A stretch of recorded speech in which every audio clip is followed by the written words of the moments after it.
Here's 3 of our major weeds out of the coast. A creeping spinach, related to our native pig face, people would know, family Azoaceae, succulent. And this, plant like that can make a root crown where the spreading vines come, tendrils like this big around with huge tuberous water storing roots. So yeah, it's crawling over things and limiting the light, but it's also just sucking all the moisture that does percolate down into the dunes. So that is in the sand dunes, you see that rifle butts, there's like a big sort of grey leaf, quite a succulent leaf. There's a fair bit of that rifle butts, yeah. And the river mouth, we're dealing with some of this right now. Okay. And it's got a distinctive sort of astringent, I don't know what the word would be, kind of, flavor. There's a relative used in cooking. So, yeah, say for instance, in terms of control, this is really hard to control by chemical. It responds quite well to small amounts of glyphosate. However, since it's crawling over everything, even as slow and a precision dribbling as I'm known to be able to do, I'm inevitably going to cause byproduct, collateral damage. So if you can get this, even if you get it off your native plants, your bush daisies and scaevola and the coastal acacias into a heap and then spray the heap, you can kill it that way. Or you can spend a bit more time, find the main growth centers, cut it out. It's not going to be sprout from the roots. So you just cut it, it all dies either in place or you take some off the plants. So that's kind of easy in terms of just cutting through sand, and it's going to die there for you. The idea is, of course, why would you cut something down, leave it in place, whether it's coastal or the woody things, and leave the seeds to drop? The idea is to stop the germination. Well, you're going to reduce the germination by having less of a disturbance in the area, and there's different degrees of affecting that. But also in the limited time and budgets that I feel we have, I will just drop it in place, and the seeds will be there. With the woody weeds, say with the wattles or broom, I'll drop it and the seeds are there. But what am I going to do? Okay, how much extra time does it take the stuff out of there? Some of these hard-seeded woody legumes, the seed bank would last 40 years. Long time, decades, basically. So for the sake of 1 year's worth of getting the seeds out, compared to all the seeds that are viable, some have rotted, some have just fallen, or they're falling as you shake the thing, I tend less towards carrying the stuff out and just leaving it there in some small areas. Say at Rendell Close, where we're going to do some work. There's no need to leave seeds there because it's a small distance, small amount of volume. But in deep bush areas, we have a lot of stuff. It's just less practical. So I continue to wrestle with that concept. Another coastal weed, which many would recognize, dune onion weed. Of course, it's a fair bit harder to get out because it has these very persistent bulbs. So it really grips in. Flowers with beautiful white bee-attracting flowers again, early summer. But it does take over the dunes. And particularly what we're working on today, right in front of where the river mouth walkway goes down, is this South African pelargonium or geranium. There's 2 native geraniums, Hamlin Bay. I think there's 2 natives, and we have various weedy ones, but this particular species is worst at the coast. But you would never see those in Carry understory, so it's strictly a coastal sort of thing. Next, I brought a few representative grasses. Everyone knows and loves Kikiyu grass. Along with cooch, the most widely distributed flowering plant in the world. Is it? Yeah. Wow. Yeah, cooch grass is number 1. I think that's not 2 or 3 or something. So, of course, very persistent. And what I don't like about this characteristic is its ability to stay green in summer. Say with the annual grasses. Yeah, I brought one little bit of annual grass. What is that thing? Yeah. Right behind the hairy marin here, not to make a bad example. This is wild oats or earharta. So you have this beautiful green nitrogen using, you can tell by the green grass, and it does grow up and then dies. So it's used up a lot of that winter moisture from rains and stuff, but eventually it does die. So any deep-rooted plants are still going to be able to get further down.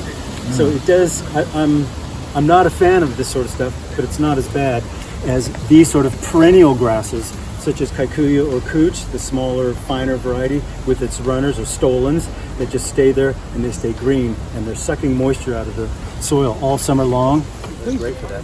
Then we have a couple other perennial grasses like Parramatta, which has some native relatives here, rat-tail grass. Again, mostly road verge, wasteland, but it does get into some decent bushland. Fair bit of this at the Independent School and other spots. African lovegrass, and I lost the panicle, the seed head.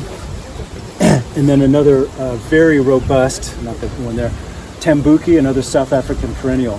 Quite a few of the perennial grasses are from Africa, brought over by early settlers for pasture, garden, whatever. So again, good tough grass. You're going to be able to feed your cattle and sheep and stuff in summertime, but then once it's not being used that with improved pasture procedures, well, then it's just gone weedy.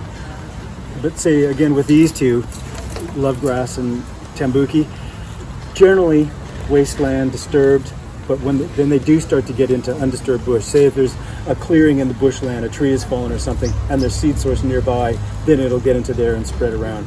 So people try to solarize, to cook it with black plastic, or to just smother it with cardboard, or to dig it out by hand. You can cultivate by machinery and those sort of things. So of course I'm not going to spray glyphosate or grass selective herbicides, which I think are even more toxic than the glyphosate, where I'm going to grow vegetables, so to speak. But in terms of the amount of labor it takes to dig this stuff up, sometimes it can be worth, say it's encroaching into some bushland, dig a certain amount of it up, you've established your line, then you might do a spray edge or something like that and accept that's the damage. It just gets to be, you know, what time and resources do you have? The pure land, what I call the pure land style, you wouldn't use chemicals. But I've gone in, say at Dart's Tributary, we did a big re-veg thing when Riversley subdivisions were happening. The Kikiyu grass was this tall. So we did alternate, you know, seriously, you're just going like this into the few natives that were there. So tributary coming down, you do like a 20-meter band of spray, glyphosate, and then a little bit of grass selective in the existing natives, so you didn't kill those. 20-meter band, leave some grass to catch the creek water the next winter. It dies back, heavy thatch. Then when the next generation comes through, go through and spray that again. Then eventually that's died enough that you can plant plants into it. So then those plants start to hold water, sediment, chemicals, so then you work on your next alternating band. So it can be anything from just a little hand weeding to a little spray edge to wholesale spraying to a multi-year program. Class of weeds that I would get to would be sort of, if you will, ephemeral, short-term, annuals, and sort of disturbed area weeds. Then these include things like sow thistle, related to the thistles. People know the prickly thistles. Many people would know nightshade, black cherry plant, related to tomatoes and eggplant, makes the little blackberry things. Cape weed, of course, this is a pasture escape that gets into bush, so there's, you know, one of my less favorite ag weeds that gets around the place. Things like naphthalum, pseudonaphthalum, Jersey cutweed, again, road verge, but can get in. Plantain, there's flatweed, there's a whole variety. And each of those weeds do indicate a certain soil type, moisture regime, pH, and things like that.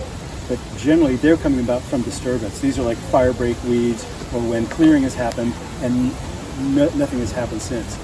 I should also note in this context, like say for instance in arum lily control, say you're doing it by the Ks, you're not going to have too much weed invasion because you're generally in bush around the Ks. If you go and do a big arum wipeout or a blackberry where there's pasture stuff nearby along the river, then you've made a vacuum, so something's going to fill it. So a lot of these species are the pioneers, the first things that come in to make way for either different generation of weeds or some degree of native regeneration coming through.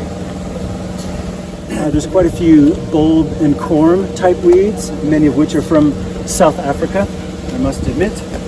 So I didn't bring any bulbs and cormals of the arum lily.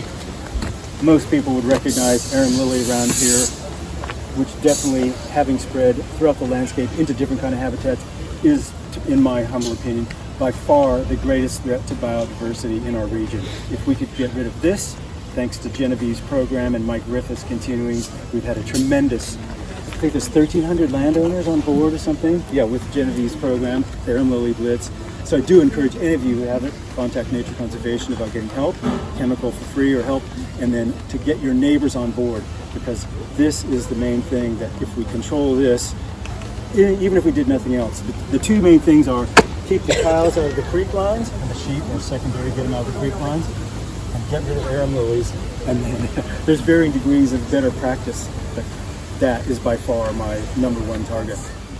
This little bulb thing, which is of course in the iris family, not actually a grass, and it's doesn't whip or slash very well with these stringy stems, not good for sheep, gets coiled up in the gut, so it's pretty useless. Again, it dies down over summer and provides a bit of mulch, but it doesn't make organic matter. It doesn't add to biodiversity, so I particularly don't like Guildford.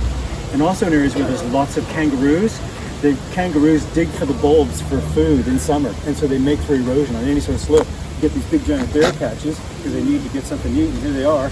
So so then the next rain comes and washes the soil away. Other bulbs. That was Guildford grass. That's Guildford grass. When you pull the bulb up, Yes. do I need to put it in the bin or can I just throw it in the ground? In summertime, or when it's drying out, on the ground will dry out. But say at this And if time, it dries out, it won't regenerate. no. Right. Yeah. But if I was pulling it anywhere around this time of year, unless you're hanging it at a tree, putting it somewhere high where it'll get rained on, but then winded and dried, this is pretty pernicious. It will grow again. I just find it annoying. I just don't know. I've pulled this stuff out, bulbs, in Augusta in say August. This is like right on the Hardy Inlet. Put them up in a tree hanging. I came back the next August and the plant has got stems this big growing out of the bulb upside down at 2 meters high. That's how tough and particularly resistant to chemical control. So this is something where you have to like cut it out, dig it up or whatever, as opposed to use, I think it's Tordon or some less pleasant chemical.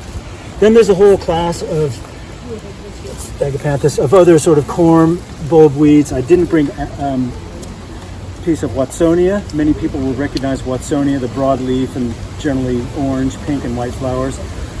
A relative which looks similar is called African cornflag. Where's African cornflag? Yeah, this is just a few of them, which is sort of a softer, more yellow-green version. We're getting rid of it with the reserve group over in Garan Kalip.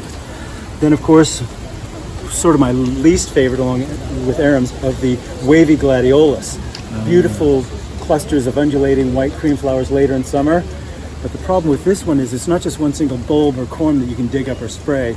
If you try to remove these manually, all these little cormals come out, and so it just spreads itself. So say you put it in a bag, and if you drop out of the bag, you're just leaving a trail. There's a class of weeds which are actually quite a threat, and there may be a woody weed program that we're going to get some funding for. Basically, we have a few specific eastern states, acacias or wattles. Acacia melanoxylon, Tasmanian blackwood, fantastic timber tree, but particularly bad around riparian areas. We're knocking back some stands in the Margaret River. But some, such as Sydney golden wattle, most people will recognize this, just about to flower with beautiful flowers. Cut this at ground level, it'll die. But say with the Tasmanian blackwood, if you cut it even with a little bit of a stump, it will come back from crown sprouts or rootstock sucker and make thickets. So there's varying degrees of subtlety of control methods that should be employed. And did I also get, Pittosporum while in that zone.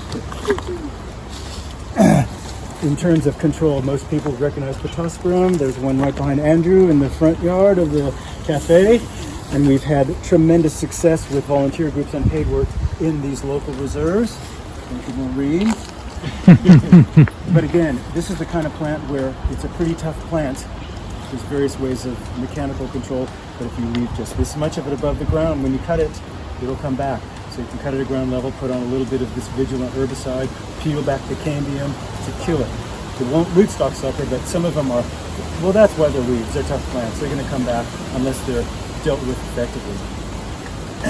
But as the melanoxylon, generally riparian moisture areas, Pittosporum, generally riparian moisture, and similarly right in this area, old cottage gardenscape, Cotoneaster with the beautiful red berries in autumn, which I did love back in America because they were good beef fodder and stuff, but they sucker, spread, and so they're not a problem at the coast. They're not a problem in wilderness, but here along the river itself and moist areas, gardenscape Augustans, the Augustans like these things. So there's plenty of those that recognize.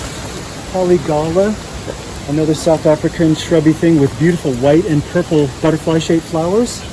Similarly, mostly riparian, easy to control by hand. And then also the last of the sort of riparian type weeds, Japanese locut, beautiful fruit, bird spread. You'd never see it at the coast, not at all salt and wind hardy, but around here it's a pest, so we're working on those. And then sort of to finish the concept, thanks Jody, back to the what's a weed and what's not a weed. Say for instance, Mount Morgan wattle, beautiful flower right now, central Queensland. There were some bad stands around Keeble Waterfall, which I dealt with. Then there's a few old trees there. They're not really doing much. What's this doing? It's providing pollen and nectar at a time of year when there's not much. This is from our farm up on Gale Road. It's blackberry. I'll handle it separately. Sydney blue gum, big giant tall tree. I'm maintaining it from getting into the wetlands, but it's got, it's just done the flowering thing. These are seed capsules, flowers. it's providing nectar for native animals, for native bees, insects, wasps, as well as European honeybees. So if you can keep it from getting out of control until I have nothing else to do and I want to take down some 25-meter rows of trees that are serving many functions, it's doing a job for us. Now the last one, which does not do a job for us, except if you have it on your place and you eat them, is the ubiquitous blackberry.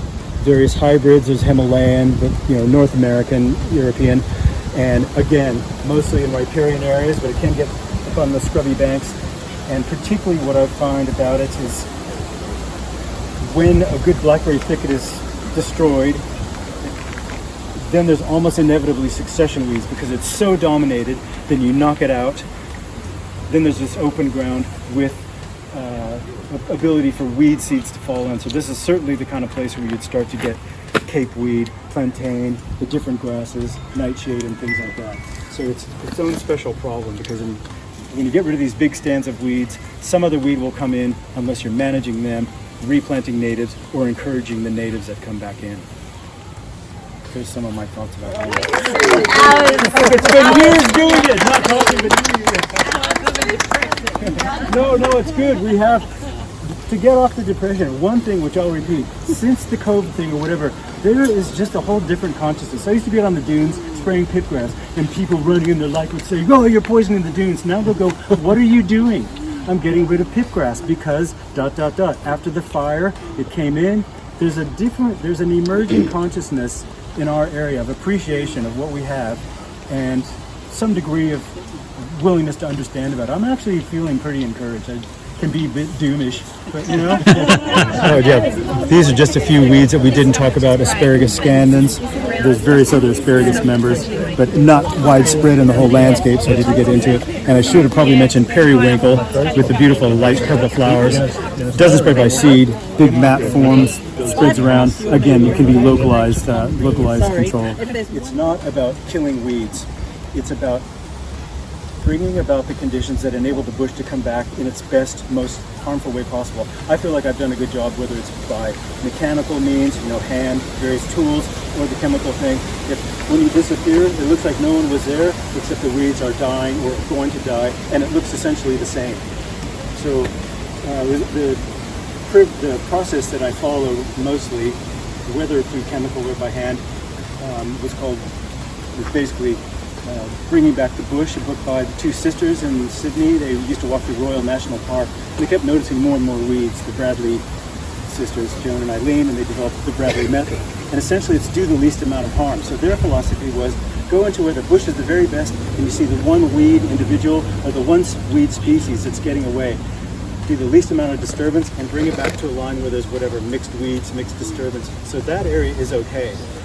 The opposite of that is going in, as we often do in agriculture, for instance, of getting rid of everything, clear felling, clear plowing, whatever, to plant our grain or our trees or our horticulture crops. But in the bush, it's about how little can you do, and of course that sometimes takes more physical labor as opposed to just go and wave the chemical wand. All-purpose Western Australia weeds, Hussey, Curie et al. These are sort of the experts in both botany as well as agricultural, horticultural, roadside and bush type weeds. So these guys have written a fantastic book. And then also Southern Weeds, let's get the female, Judy Wheeler and John Moore, who is my guru at the Department of Ag in Albany, long-term, always willing with his time and knows just the most about weed control in all situations in the Southwest Land Division. So if you ever want to actually walk around and torture yourself like me, buy these things. This one is more a manual of control methods through the different types of weeds, woody weeds, vines, herbaceous, and particularly the chemical means necessary. Of course, you want to be certified, licensed, or know what you're doing to get into that, but there are plenty of mechanical hand ideas in there. And this is just more a general description from monocots through the dicots, by family. So this gives an overview of what's what. We call it a weed because it's a plant growing where the human beings don't want it. So in a carrot bed in my yard, a peppermint tree is going to be a weed. And out in the peppy woodland, a stand of carrots or human stuff, that's a weed. So it's the context in which you find it. And particularly what I've come to is that some weeds which are not endemic to the Southwest, but maybe naturalizing, they have more or less invasive and aggressive tendencies. So if they tend to go from roadside, wasteland, road bridges, disturbed areas into bushland, well then they become a target. But if it's just a bit of stuff along the highway and main roads is going to come and wave the chemical wand, well, they can do that. But to me, that's not so crucial. It's about preserving our good bushland and being aware, and it changes over the years, which weeds start to become threats in the different kinds of environments. So, say for instance, where the Kays Road Bridge crosses, Pierce Bridge crosses the Margaret River down on Kays Road.